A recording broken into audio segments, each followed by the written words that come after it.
아, 오늘 말씀의 제목은 구원을 소홀히 여기지 마십시오라는 제목으로 함께 은혜를 나누겠습니다. 어제 제가 아이들한테 등한이가 무슨 뜻인지 아니? 그랬더니 모른대요. 소홀히는 무슨 뜻인지 아니? 그랬더니 안 돼요. 그래서 제가 원래 제목을 구원을 등한히 여기지 마십시오 성경 말씀대로 했다가 바꿨습니다. 소홀히. 등한이나 소홀이나 이제 같은 의미긴 하지만 그래서 오늘 말씀을 통해서 우리가 구원을 소중히 여기시는 저 여러분 되기를 바랍니다.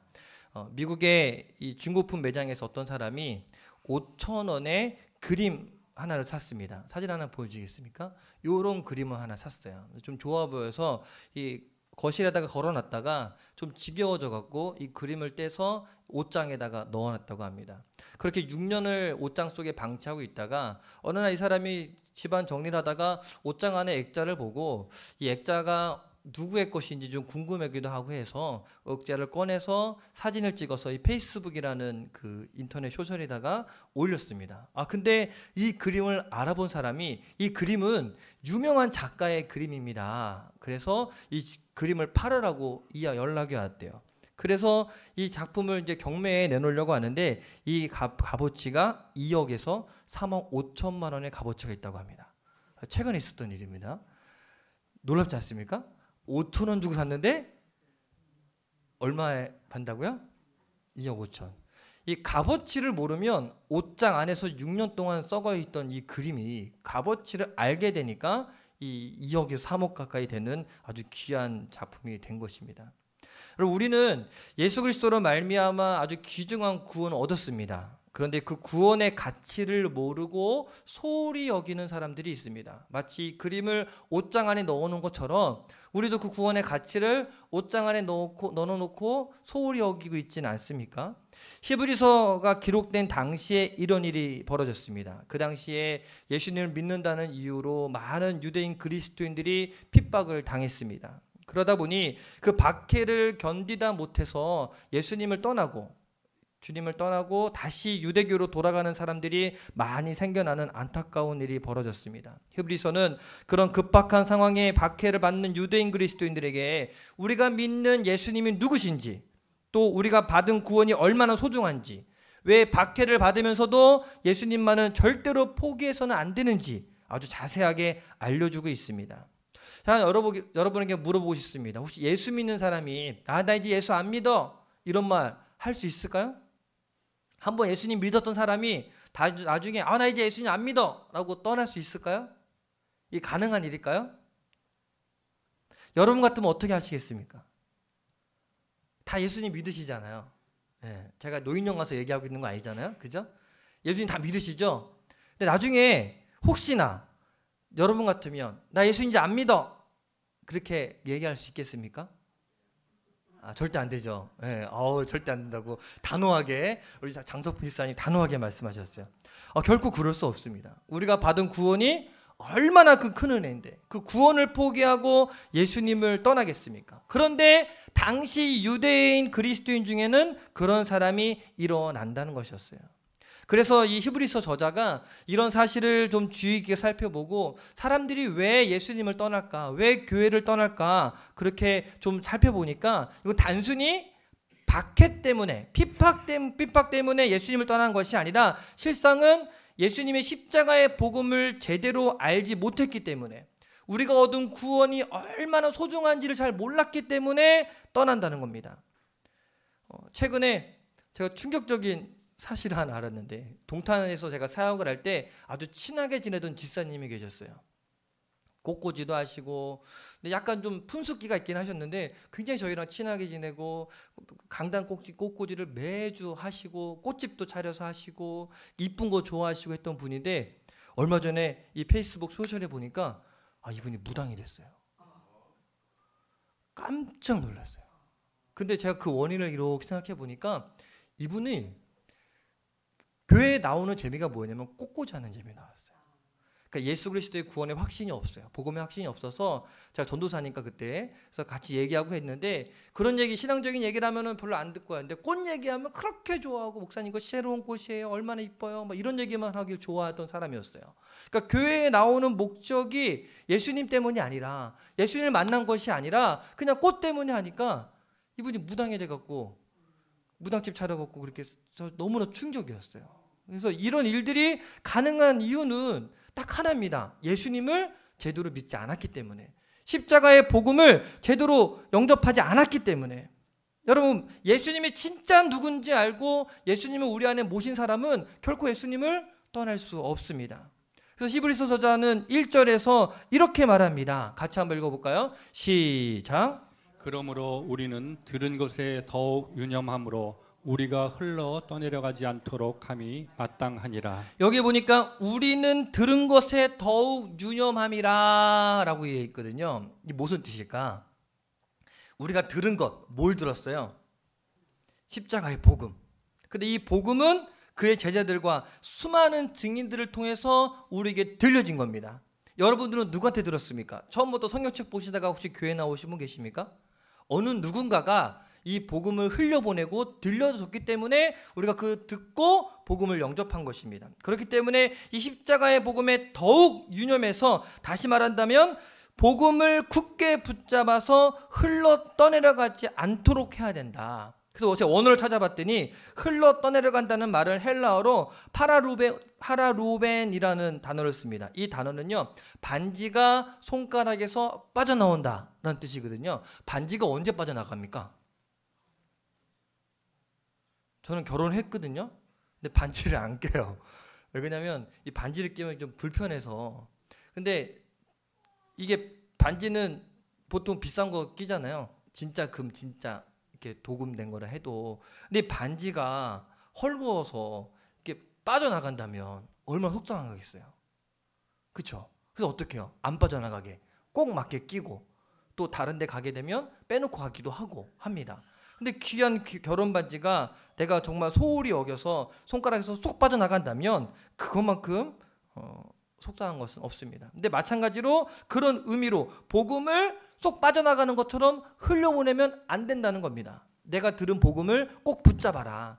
꼭 맞는 반지처럼 나에게 꼭 맞히게 있어라 라는 의미가 갖고 있어요. 그래서 히브리서 저자가 2절 3절에 이렇게 경고합니다. 같이 한번 읽어볼까요? 시작. 천사들을 통하여 하신 말씀이 견고하게 되어 모든 범죄함과 순종하지 아니한 자들이 공정한 보응을 받았거든 우리가 이같이 큰 구원을 등한히 여기면 어찌 그 보응을 피하리요. 유대인들에게 있어서 율법은 굉장히 엄중하고 심각한 것입니다. 이것은 하나님과 이스라엘 백성 사이에 맺은 언약의 말씀이기 때문에 이 율법을 어긴다면 징계가 임한다는 사실은 유대인들은 다 압니다. 그래서 율법을 지키려고 굉장히 철저하게 그렇게 노력을 합니다.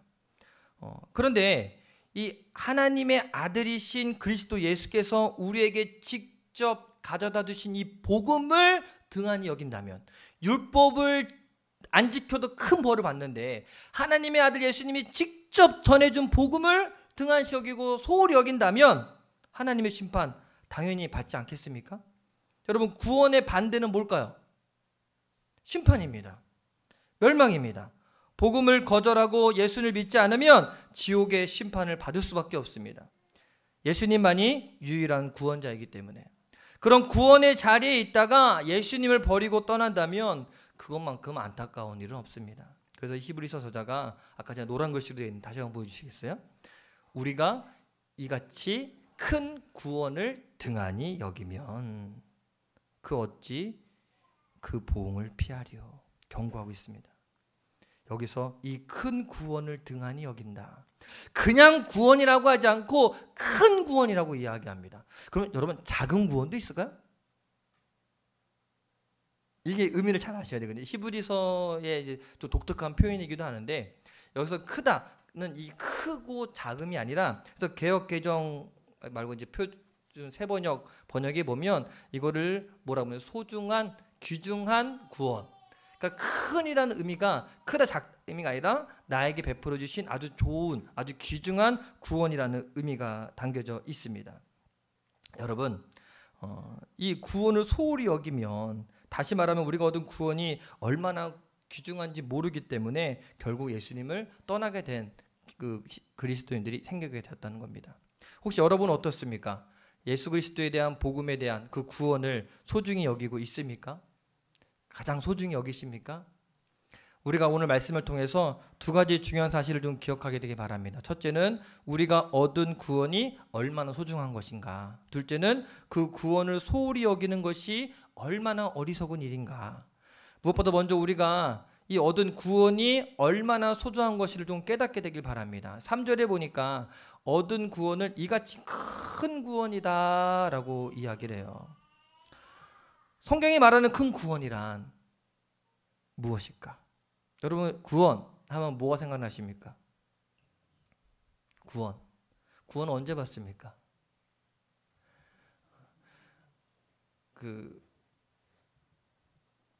나는 구원 열차 올라타고서 하늘 나가지요. 찬양하시죠? 봐보세요. 구원은 티켓이 아닙니다. 좌표 필요 없어요. 구원은요, 그 열차를 올라타는 겁니다. 근데 어떤 사람은 그 티켓을 갖고 있다가 마지막 죽는 순간에 나 티켓 있어요 라고 천국 간다고 생각을 합니다. 그것이 구원이 아니라 구원은 내가 예수님을 믿는 그 순간 그 열차를 올라타는 겁니다. 이거 분명히 기억하셔야 되거든요. 이게 성경에서 말하는 것이 바로 그거예요. 구원받은 사람은요, 나중에 죽어서 천국 가는 것이 아니라 이 땅에서 이미 천국의 삶을 사는 겁니다. 열차 올라탔으니까. 타고서 어디로 가는 거예요? 천국까지 가는 거예요. 물론 성경은 구원을 다양하게 설명하고 있습니다. 제사함 받았다, 의롭 땅을 받았다, 영생을 얻었다, 하나님의 자녀가 되었다, 때로는 거듭났다, 천국 백성이 되었다. 근데 이런 단어들은요, 우리가 받은 구원이 얼마나 놀라운지를 설명하고 있는 단어들입니다. 그런데 더 중요한 것은요, 우리가 어떻게 이런 구원을 받았느냐. 다 아시죠? 어떻게 이런 구원 받았습니까? 잘생겨서, 이뻐서, 착해서, 똑똑해서? 왜? 어떻게? 하나님의 아들 예수님을 구원자로 믿고 우리 마음에 그분을 영접했기 때문에 우리가 구원받은 겁니다. 그렇게 되면 예수님의 십자가의 사건이 내 사건이 돼서 내 죄 사함 받고 나는 죽고, 예수님의 부활 사건이 내 사건이 되어서 내가 다시 살아날 수 있게 된 것입니다. 나와 동떨어진 사건이 아니라 그 사건이 곧 내 사건이 되고 예수님이 곧 내 안에 오심으로 말미암아 이제는 죽을 사람이 아니라 산 사람으로 바뀌게 된 것입니다. 그래서 이 말씀을 구원을 보다 분명하게 이해하려면 구원 대신에 예수님이라는 단어를 넣으면 딱 맞습니다. 한번 읽어볼까요? 따라해봅시다. 이렇게도 귀중한, 원래 구원이거든요. 예수님을 소홀히 여겼다. 이어서 해볼까요? 이렇게도 귀중한 예수님을 소홀히 여겼다. 이해가 되십니까? 구원을 바꿔서 예수님으로 이야기하면 여러분 완전하게 이해가 될 수 있습니다.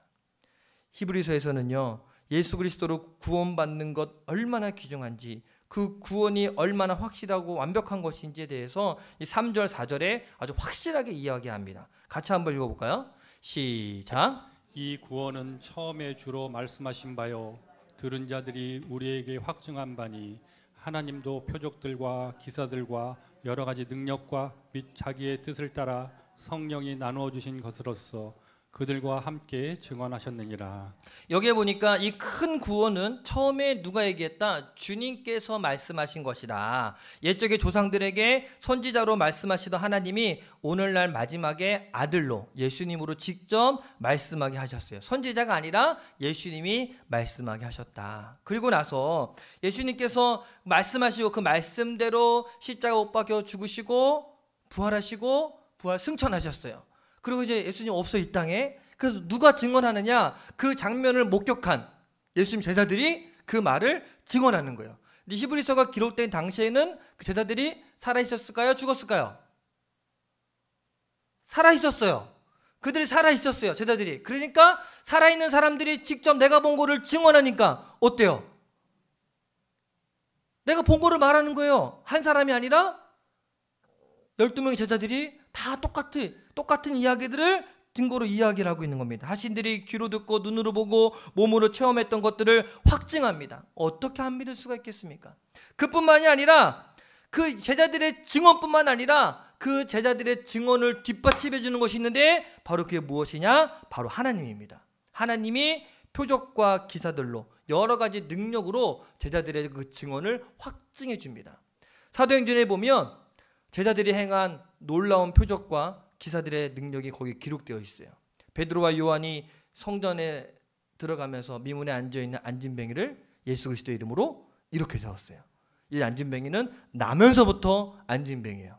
불치병입니다. 근데 예수 그리스도의 이름으로 이렇게 세웠습니다. 또 사도 바울은 예수의 이름으로 귀신을 내쫓았고 빌립보 감옥에 갇혀 있을 때는 주의 이름으로 기도하자 지진이 일어나서 옥터가 움직였습니다. 이런 표적과 기사들이 바로 십자가 복음이 참되고 진실하다는 것을, 그리고 우리가 얻은 큰 구원이 얼마나 귀한 것인지를 증언하는 겁니다. 우리가 분명히 알아야 될 것은 뭐냐면 옥터가 움직여서 감옥을 나온 게 중요한 게 아니라, 병자가 나은 게 중요한 게 아니라, 이 일들이 왜 일어나느냐, 뭘 뒷받침하기 위해? 예수 그리스도의 복음의 능력을 뒷받침하기 위해, 이게 확실하다는 것을 이야기하기 위해. 그러나 무엇보다도 결정적인 증거가 있는데 그게 뭐냐? 구원받은 자에게 성령의 선물을 주신 것입니다. 오늘 말씀에서 성령이 나누어 주신 것이라는 말은요, 구원받은 자는 누구나 성령을 받게 된다는 겁니다. 여러분, 성령님이 여러분 안에 계십니다. 성령은 예수님의 영입니다. 아무나 하나님을 아버지라고 고백하는 게 아니에요. 하나님을 아버지라고 고백할 수 있는 것은 내 안에 계신 성령님이 나로 하여금 고백하게끔 해주시는 것입니다. 그 성령님이 이 큰 구원을 받은 자들 안에 들어오십니다. 그래서 구원받은 사람 안에는 예수님의 영, 성령이 내주하십니다. 고린도후서 13장 5절에 이것을 예수님께서 우리 마음에 임하신 것이라고 말했는데 같이 한번 읽어볼까요? 시작. 너희는 믿음 안에 있는가? 너희 자신을 시험하고 너희 자신을 확증하라. 예수 그리스도께서 너희 안에 계신 줄을 너희가 스스로 알지 못하느냐? 그렇지 않으면 너희는 버림받은 자니라. 우리가 구원받았다라는 증거로 예수님의 성령이 우리 마음에 오셨고 예수님의 생명과 우리 생명이 하나가 되었습니다. 예수님과 우리는 뗄래야 뗄 수가 없는 관계가 된 것입니다. 여러분, 이것이 바로 큰 구원입니다. 정말 생각할수록 이 구원의 은혜 대단하지 않습니까? 그런데 문제는 이 구원을 잃어버릴 수 있다는 겁니다. 이 아이들을 키우다 보면 참 재밌는 일들이 많이 있는데, 우리 하윤이도 가끔 이런 적이 있는데, 다른 목사님의 이야기입니다. 이 목사님 아들이 자전거를 타고 나갔다가 자전거를 잃어버렸어요. 그래서 막 울면서 와서 아빠한테도 사달라고 막 떼를 쓰는 거예요. 사달라고. 사줄 수 있지만 또 잃어버릴까 봐 아이한테 그런 거예요. 야, 그러면 내년 어린이날 자전거 사줄게. 그랬더니 알겠다고 수긍을 하고 얘가 이제 달력에다 표시하면서 어린이날만을 기다리는 거예요.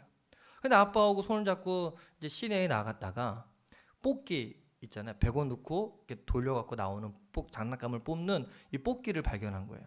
그래서 아이가 아빠한테 한 번만 하게 해달라 그래요. 100원이니까 100원을 주면서 해보라 그랬어요. 100원 주고서 뽑았는데 꽝은 아니고 고무공 하나가 나온대요. 조그만 고무공 하나가. 좋은 상품이 안 나오고 고무공 하나가 나왔어요. 그러니까 애가 또 나올 수 있을 것 같, 좋은 게 나올 수 있을 것 같은데 해서 아빠한테 또 때렸어요. 한 번만 더 하게 해달라고. 그러니까 안 된다고. 너 이거 계속 해봐야 소용없다고. 절대 안 나온다고 했더니 하도 때렸으니까 그래 한 번만 더 하라고 해서 또 100원을 줬어요. 애가 또 했는데 또 고무공이 나왔어요. 꽝이 됐어요. 그러니까 애가 너무 속상하잖아요. 그러니까 아빠한테 아빠 나 한 번만 더 하게 줘, 한 번만 더 하게 줘. 그러니까 이 아빠가 가만히 보니까 이거 안 될 것 같아. 그래서 너 떼서도 소용없어. 이제 안 돼. 그만해. 이제 꽝이 안 돼. 그때 이 아이가 아빠한테 그러더래. 아빠 나 자전거 안 사줘도 돼. 나 100원만 더 줘. 나 한 번만 더 할게. 그래서 100원을 주고 한 번 더 했대요. 또 고무공이 나왔어요. 그리고서 집에 돌아오면서 이 목사님이 그 생각 들었대. 우리도 이와 같구나. 100원짜리 뽑기와 자전거가 비교 대상이 되겠습니까? 아무리 싼 자전거도 몇만 원, 10만 원 이상 되는데 그 100원짜리 하나 하겠다고 그 10만 원 넘는 자전거를 포기한다는 게 말이 됩니까? 근데 우리가 예수 믿는다고 하면서 눈앞에 보이는 그것 때문에 그거 얻으려고 정말 중요한 예수님을 소홀히 여기는 경우가 있다는 것입니다. 결코 그렇게 돼서는 안 되지만 그럼에도 불구하고 우리는 그 구원을, 그 예수님의 놀라운 구원을 잃어버릴 수 있다는 겁니다. 하나님은 결코 우리를 버리지 않으십니다. 아십니까? 하나님은 먼저 우리를 버리지 않으세요. 그런데 문제는 우리 자신이에요. 하나님은 우리를 끝까지 사랑하시지만 사람은 하나님을 떠날 수 있습니다. 그래서 히브리서에서는 안타까운 마음으로 이 큰 구원을 소홀히 여기지 말아라. 오늘 우리 가슴에 새겨야 할 말씀입니다. 앞서 말씀드린 것처럼 구원을 소홀히 여기지 말라. 예수님을 소홀히 여기지 말라. 따라해 볼까요? 예수님을 소홀히 여기지 말라. 혹시 여러분은 구원을 소홀히 여기고 있지 않습니까? 다시 말해서 여러분 안에 계신 예수님을 소홀히 대하고 있지는 않습니까? 어떤 분은 내가 구원받았다는 사실에 대해서는 감사하면서 예수님은 소중히 여기지 않는 경우가 있습니다. 평소에 우리가 주보에 맨날 첫 인사가 뭐예요? 예수님과 항상 동행합시다 라고 이야기하는데 우리 일주일 동안 예수님의 이름 얼마나 불러봤습니까? 평소는 잘 부르지도 않고 물어보지도 않고 예수님 만나려고 하지도 않습니다. 예수님이 내 안에 계신지 안 계신지 조금도 의식하지 않고 살아갑니다. 예수님은 별로 존재감이 없습니다. 투명인간 취급을 해요. 그러다가 급한 일이 생기거나 어려운 일 만나면 그때 예수님 부릅니다. 예수님 좀 도와주세요. 예수님의 능력이 필요합니다. 내가 좀 아프면 보혈의 능력으로 좀 치유해달라고. 내가 힘들 때만 그분의 이름을 찾습니다. 예수님을 마치 물건 취급하듯이 대합니다. 이것이 바로 구원을 소홀히 여기는 겁니다. 로버트 멍어라는 분이 계십니다. 이분이 내 마음 그리스도의 집이라는 책을 썼는데 이런 책이에요. 이 책에 보면 이 작자가 예수님을 자신의 마음에 영접하고 난 다음에 주님께서 자신과 친밀한 교제를 원하고 계신다는 것을 알았어요. 그러나 너무 바빠서 주님을 만나는 것을 때때로 거르는 날도 있었고 연속적으로 빼먹는 날도 있었습니다. 어느 날 아침에 약속 때문에 황급히 계단을 뛰어내려가는데 마음의 거실에 주님이 앉아 계시더래요. 그래서 내가 저분을 내 마음에 모셔드리지 않았나? 그런데 내가 저분을 무시하고 살았구나. 그래서 그랬대요. 주님, 죄송합니다. 혹시 아침마다 늘 여기에 계셨나요? 근데 주님이 그래, 내가 널 만나려고 매일같이 여기서 기다리고 있었지. 내가 말하지 않았니? 난 늘 널 만나길 원해. 또 이런 내용도 나옵니다. 한 번은 외출하려고 서 있는데 주님이 물어보시더래요. 또 밖으로 나가려고 그러니? 네. 그래, 좋아. 오늘은 내가 너와 함께 하자. 우리 같이 가자. 그런데 딱 같이 가면 안 되는데 그날은 친구들과 함께 아주 재미있는 오락을 하려고 오락실을 가려고 마음먹었어요. 아주 흥미거리 있는 오락실인데 주님이 이런 거 좋아하지 않을 텐데 왜 같이 가자 그러시지? 그러면 안 되는데 너무 오락실이 가고 싶어서 주님, 오늘은 가지 말고요. 내일 같이 가시죠. 제가 좀 오늘 바빠서요. 분명 주님이 기뻐하지 않는 것을 뻔히 알면서 그게 더 하고 싶어서 그게 더 좋으니까 고의적으로 그분을 예면했습니다. 그리고 생각합니다. 나 같은 것이 무슨 그리스도인이라고. 이 로버트 멍어는 이 책에서 예수 그리스도께서 자신의 마음에 오셨고 자신과 함께 계신다는 것을 알았지만 그분을 소홀하게 대했다라고 고백합니다. 여러분 어떻습니까? 여러분 마음에 계신 예수님을 소홀하게 대하십니까? 소중히 여기십니까? 혹시 예수님을 마음에 영접해 놓고 예수님을 왕따시키고 예수님을 투명인간 취급을 하지는 않습니까?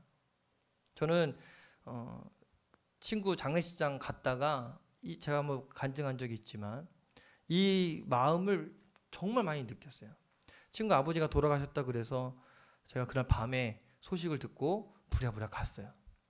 갔는데 이 친구가 나를 투명인간 취급하는 거예요. 대신에 그 친구 매형하고 누님이 와서 저랑 대화해주고 하는데 좀 대화 좀 하고 얘기하고 싶은데 투명인간 취급을 해요. 난 걔한테 잘못한 것도 없고 사이가 나쁜 것도 아닌데 그 장례식장에 가서 아버지 때문에 그 아들도 하나, 아들 하나, 딸 하나 있으신 분인데 아버지 돌아가셨다 그래서 그날 밤에 제가 부랴부랴 갔는데 근데 기분이 거기서 이제 다른 친구가 오기로 해서 한 15분을 앉아 있었거든요. 15분 멍하니 앉아 있는데 이게 뭐 하는 건가? 내가 여기 왜 와 있나? 괜히 왔나? 이 친구가 원하지 않는데 내가 왔나? 부구문자 왔으니까 저는 간 건데 정말 그 기분을 이루 말할 수 없거든요. 그러고서 인사하고 났는데 나중에 알고 봤더니 목사 되고서 처음 만난 거예요. 목사 전에. 그러니까 목사님이니까 어려워서 그거는 그거고 친구는 친구인데 근데 우리가 예수님을 그렇게 하고 있지 않을까요? 예수님이니까 어려워서 예수님이니까 그냥 투명인간 취급하고 말도 아직 걸지 않고 만약 여러분 예수님이 내 마음의 중심의 주인으로 모시고 그분을 소중히 여기기 시작한다면 우리의 삶은 완전히 바뀔 수 있습니다. 가정생활도 직장생활도 달라집니다. 그런데 문제는요.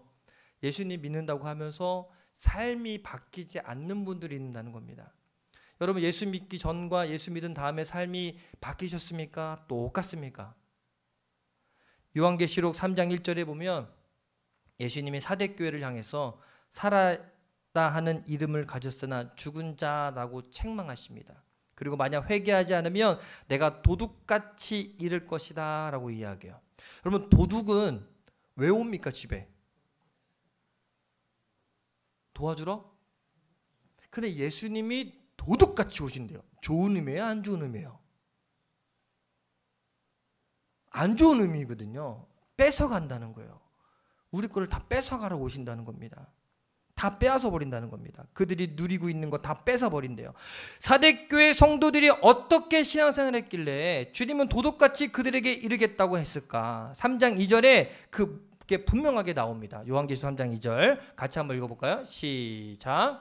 너는 일깨어 그 남은 바 죽게 된 것을 굳건하게 하라. 내 하나님 앞에 내 행위에 온전한 것을 찾지 못하였노니. 여기 보니까 주님은 하나님 앞에 내 행위에 온전한 것을 찾지 못하였노니 라고 이야기해요. 사대교회 성도들이 살았다는 이름을 가졌지만 죽은 자가 된 것은요, 그들이 성경을 몰랐다거나 주일 예배를 빠졌다거나 봉사를 하지 않은 게 아니라 그들의 행위, 그들의 생활이 온전하지 못했다는 것입니다. 예수님은 그들이 예수님을 믿는다고 하면서 올바르게 생활하지 못한 것에 대해서 지적하고 있습니다.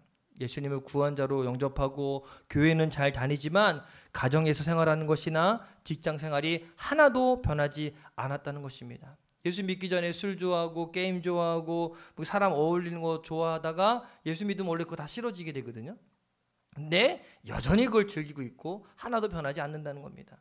예전에 예수 믿기 전에 욕을 달고 살던 사람이 예수 믿으면 원래 변하거든요. 근데 여전히 입에 욕을 달고 다니고 산다는 거예요.